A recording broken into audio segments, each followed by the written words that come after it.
Hello दोस्तों, नमस्कार। मैं श्रवण यादव एक बार फिर से लाइट क्लासेज में आपका स्वागत करता हूं। दोस्तों, इस क्लास में हम 22/12/2018 को वीडियो एग्ज़ाम में आए हुए हिंदी के 25 महत्वपूर्ण प्रश्नों को पूरे व्याख्या सहित सॉल्व करेंगे। दोस्तों, अगर आप हमारे इस प्रैक्टिस सेशन के साथ जुड़ते हैं तो मैं इतना गारंटी देता हूं कि चाहे आप हिंदी की क्लास कहीं से पढ़े हों या ना पढ़े हों, लेकिन इस प्रैक्टिस से अगर आप जुड़ रहे हैं तो आपको एग्ज़ाम में कोई भी ऐसा क्वेश्चन ग्रामर से नहीं होगा कि जो छूट जाए या आपसे ना हो। तो चलिए देर ना करते हुए हम क्वेश्चन को स्टार्ट करते हैं। आज का हमारा पहला क्वेश्चन है, निम्न में दीर्घ स्वर है। तो हमारा सही जवाब क्या हो जाएगा? हमारा सही जवाब हो जाएगा ऑप्शन बी। ऑप्शन बी क्या हो जाएगा? ऑप्शन बी यानी कि बड़ी। इसके अलावा दोस्तों ए भी दीर्घ स्वर हैं, लेकिन ये दीर्घ स्वर के साथ साथ संयुक्त स्वर भी हैं।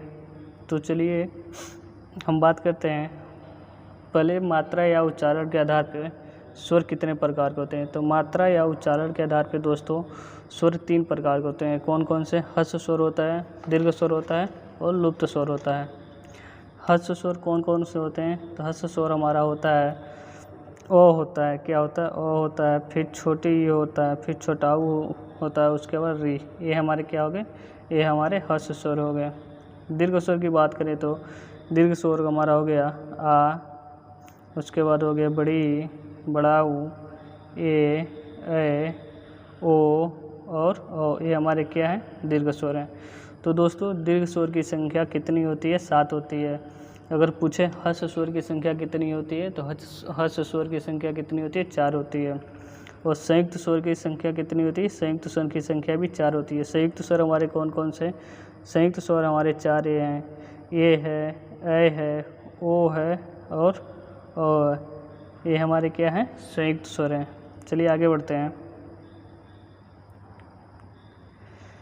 अमेंडमेंट के लिए सटीक हिंदी अनुवाद है। तो इसका सही जवाब हो जाएगा ऑप्शन बी यानी कि संशोधन। क्या हो जाएगा? ऑप्शन बी संशोधन।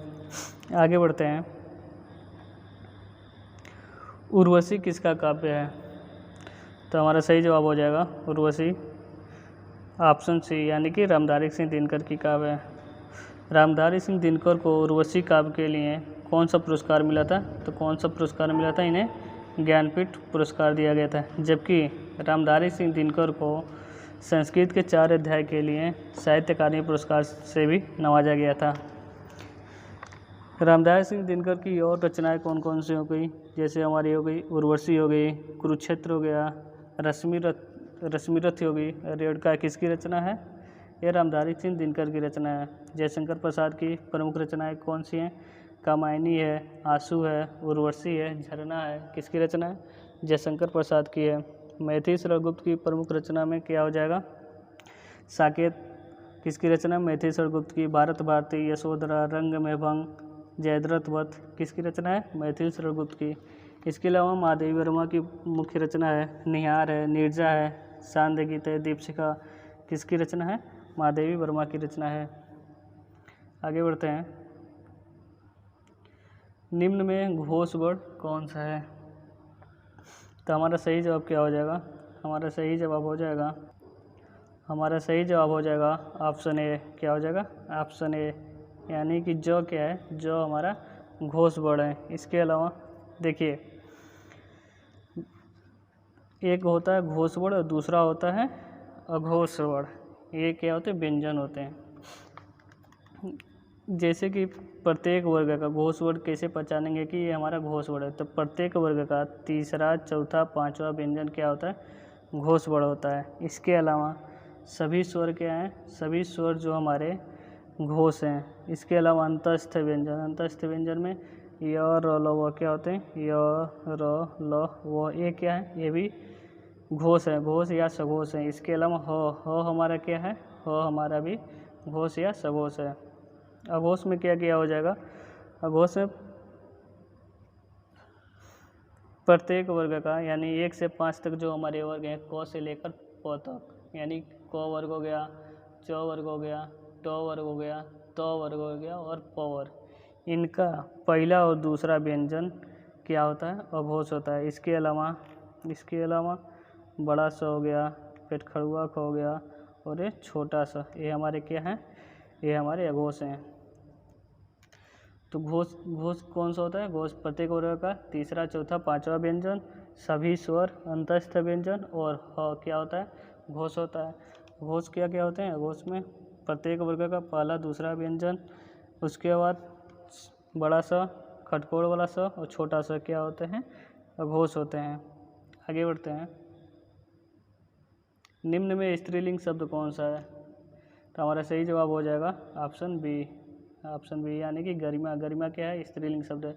इसके अलावा दुख हो गया, लेख हो गया, स्पर्श हो गया, ये हमारे क्या हैं? पुल्लिंग शब्द हैं। आगे बढ़ते हैं। निम्न में भाववाच्य है, तो हमारा सही जवाब क्या हो जाएगा? हमारा सही जवाब हो जाएगा ऑप्शन सी यानी कि मोहन से बैठा नहीं जाता। वाच्य कितने प्रकार के होते हैं? तो वाच्य 3 प्रकार के होते हैं। कौन कौन से? कर्तवाच्य होता है, कर्तवाच्य होता है, कर्मवाच्य होता है, इसके अलावा भाववाच्य होता है। कर्तवाच्य हम समझने के लिए इसको एक्टिव वॉइस कर सकते हैं, कर्मवाच्य पैसिव वॉइस और भाववाच्य। कर्तवाच्य की पहचान ये है कि इसमें कर्ता की प्रधानता होती है। जैसे कि मोहन पुस्तक पढ़ता है, इसमें क्या है? मोहन यानी कि कर्ता की प्रधानता है। कर्मवाच्य में क्या होता है? इसमें कर्म की प्रधानता होती है। जैसे कि मोहन के द्वारा पढ़ा जाता है, क्या हो जाएगा? ये हमारा कर्मवाच्य हो गया। डी ऑप्शन जो है पत्र लिखा जाता है, ये भी हमारा क्या है? कर्मवाच्य है।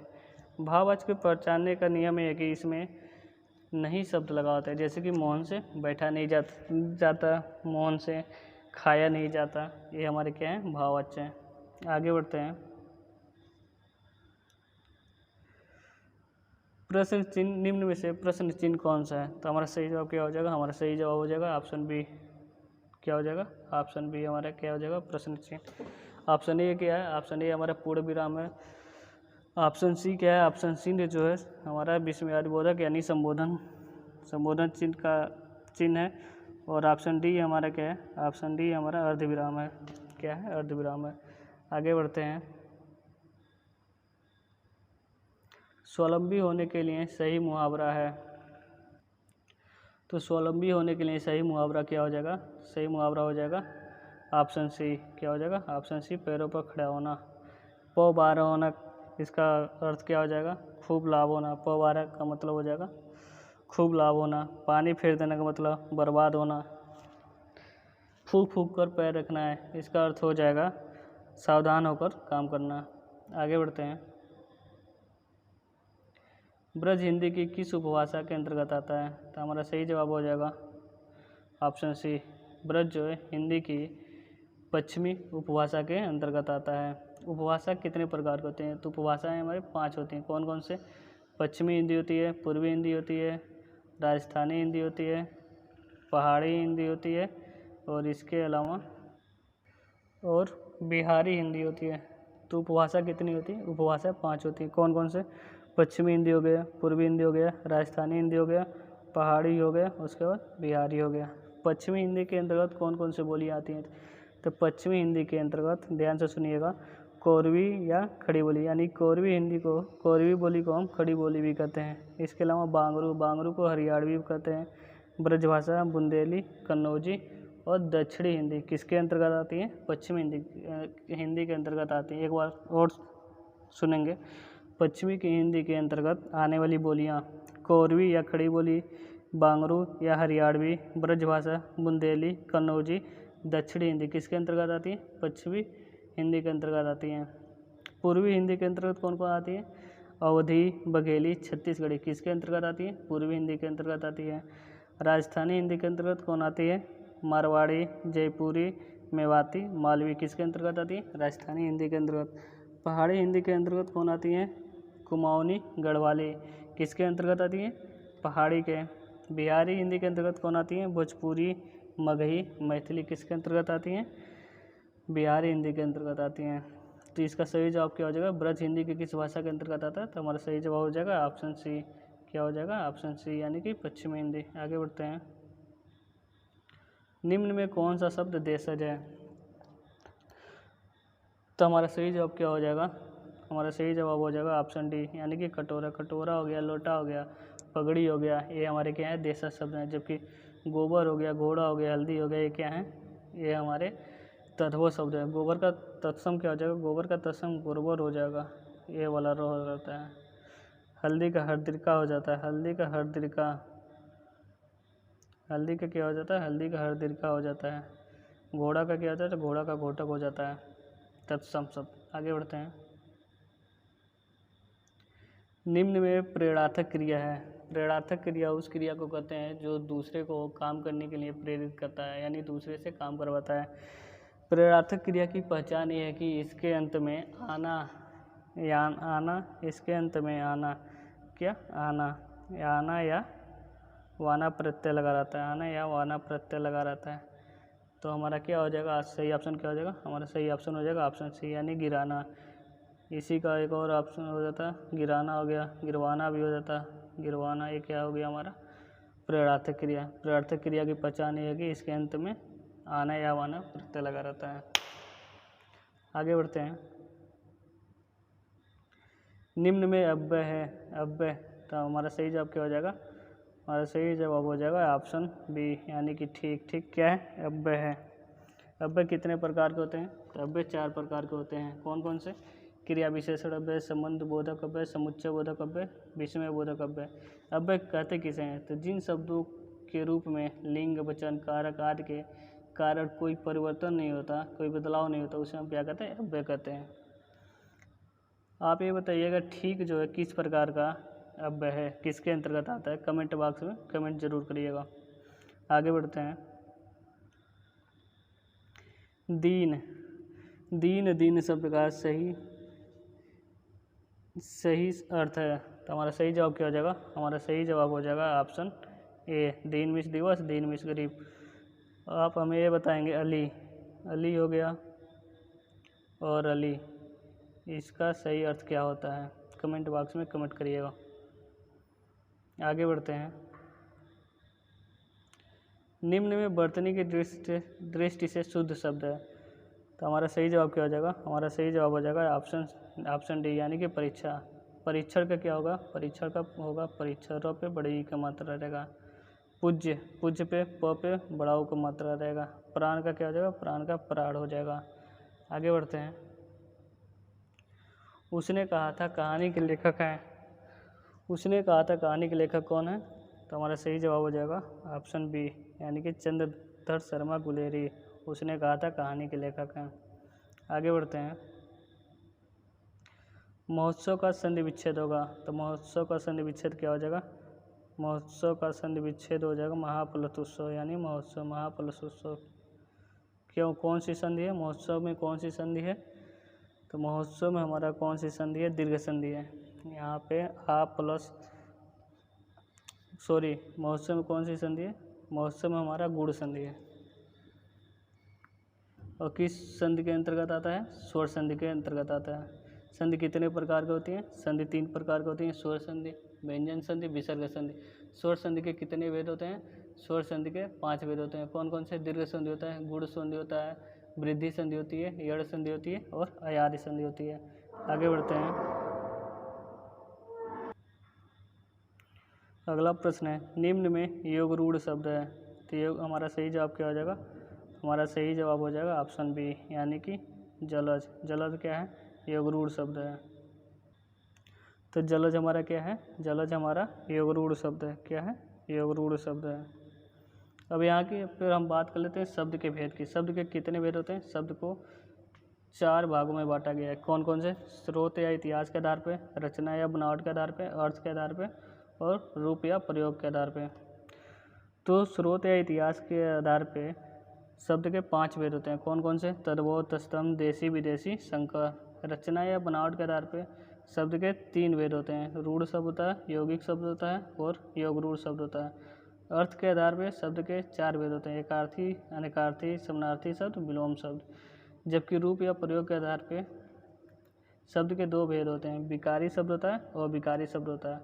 आप हमें ये बताइएगा विकारी के कितने भेद होते हैं और अविकारी शब्द के कितने भेद होते हैं।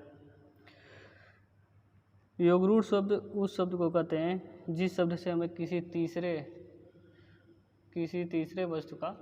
दूसरे वस्तु का ज्ञान हो। जैसे कि मान लीजिए जलज यानी जल में जन्म लेने वाला, तो किसके संदर्भ में प्रयोग किया जाता है, कमल के संदर्भ में। सभी प्रकार के बहुब्रीहि जो समाज के उदाहरण हैं क्या कहलाते हैं, योगरूढ़ शब्द कहलाते हैं। आगे बढ़ते हैं। रसोईया में प्रत्यय है, तो हमारा सही जवाब क्या हो जाएगा, हमारा सही जवाब हो जाएगा रसोईया में कौन सा प्रत्यय है, हमारा सही जवाब हो जाएगा या प्रत्यय, ऑप्शन बी। आगे बढ़ते हैं। लाभ ही लाभ अर्थ के लिए सही लोकोक्ति है, तो हमारा सही जवाब क्या हो जाएगा, हमारा सही जवाब हो जाएगा ऑप्शन ए। क्या हो जाएगा, ऑप्शन ए, यानी कि 5 उंगलियां घी में लाभ ही लाभ होना। 5 उंगलियां घी का मतलब होता है लाभ ही लाभ होना। 5 उंगलियां बराबर नहीं होती, इसका अर्थ हो जाएगा सभी मतलब जो मानव है या इंसान है एक समान नहीं होते हैं। नेकी कर और कुएं में डाल, इसका अर्थ हो जाएगा किसी की भलाई करके उसे अपेक्षा नहीं रखनी चाहिए कि वो भी हमारी मदद करेगा।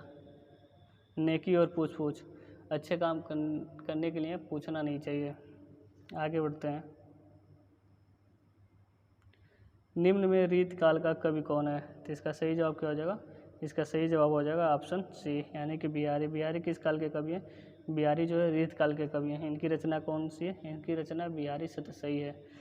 जयशंकर प्रसाद हो गया, सूर्यकांत त्रिपाठी निराला, सुमित्रानंद पंत और महादेवी वर्मा किस काल के कवि हैं, ये छायावाद युग के कवि हैं। जयशंकर प्रसाद की रचना क्या थी, जयशंकर प्रसाद की प्रमुख रचना कामायनी हो गई, आंसू हो गई, झरना हो गया, स्कंदगुप्त हो गया, चंद्रगुप्त हो गया।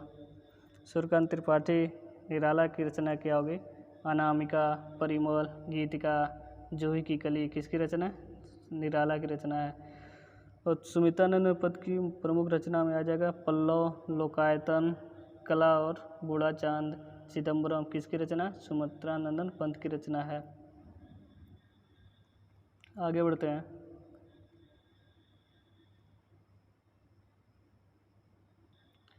निम्न में कौन सा शब्द अनेकार्थक है, तो हमारा सही जवाब क्या हो जाएगा, हमारा सही जवाब हो जाएगा ऑप्शन सी, अंबर। अंबर मीन्स क्या हो जाएगा, अंबर मीन्स हो जाएगा बादल। उसके बाद क्या हो जाएगा वस्त्र, इसके क्या है अनेकार्थी शब्द हैं। आगे बढ़ते हैं। निम्न में पुल्लिंग शब्द कौन सा है, तो निम्न में पुल्लिंग शब्द कौन सा है, तो हमारा सही जवाब क्या हो जाएगा, हमारा सही जवाब हो जाएगा ऑप्शन सी, यानी कि क्षेत्र। क्षेत्र क्या है, पुल्लिंग शब्द है। शेष शब्द क्षमा हो गया, घटना हो गया, रीत हो गया, ये क्या है स्त्रीलिंग शब्द है। आगे बढ़ते हैं। निम्न में भूतकाल का उदाहरण है, तो हमारा सही जवाब क्या हो जाएगा, हमारा सही जवाब हो जाएगा राम घर गया था, किस काल का उदाहरण है, भूतकाल का उदाहरण है। मैं जाता हूँ, वो आ रहा है, किस काल का उदाहरण है, ये वर्तमान काल का उदाहरण है। वो पुस्तक पढ़ेगा, ये किस काल का उदाहरण है, ये भविष्य काल का उदाहरण है। आगे बढ़ते हैं। मैंने विद्यालय जाना है, वाक्य में अशुद्ध अंश है, तो सही जवाब क्या हो जाएगा, सही जवाब हो जाएगा ऑप्शन ए, मैंने। इसके जगह पे क्या हो जाएगा, मुझे विद्यालय जाना है। कौन से संबंधित अशुद्ध वाक्य, तो सर्वनाम संबंधी अशुद्धियाँ हैं। आगे बढ़ते हैं। निम्न में ओष्ठ वर्ण कौन सा है, तो हमारा सही जवाब क्या हो जाएगा, हमारा सही जवाब हो जाएगा ऑप्शन डी। क्या हो जाएगा ऑप्शन डी, ऑप्शन डी क्या है, ओष्ठ वर्ण है। ओष्ठ वर्ण कौन कौन से होते हैं, तो प वर्ग, जैसे प फ ब भ म। इसके अलावा छोटाऊ बड़ाऊ क्या है, ओष्ठ वर्ण है। कंठ वर्ण में क्या आता है, कंठ वर्ण में क वर्ग आ गया, क ख ग घ अंग। इसके अलावा ह और अ और आ क्या है, अ और आ ये क्या है कंठ से बोले जाते हैं। ई हो गया, छोटी ई हो गया, च हो गया, य हो गया, स हो गया। मतलब ये तालु से बोले जाते हैं। तालु से बोलने जाने वाले शब्द कौन कौन से हैं, छोटी ई हो गया, छोटी, बड़ी, च वर्ग, च छ ज झ इयाँ। इसके अलावा य और बड़ा सा, ये किससे बोले जाते हैं, तालु से बोले जाते हैं। तो आज का क्वेश्चन हमारे यहीं पे समाप्त होता है। अगर कुछ वीडियो अच्छा लगा हो तो लाइक और सब्सक्राइब ज़रूर करें और कमेंट बॉक्स में ज़रूर बताएं। तो फिर मिलते हैं अगले क्लास में, तब तक के लिए जय हिंद, जय भारत।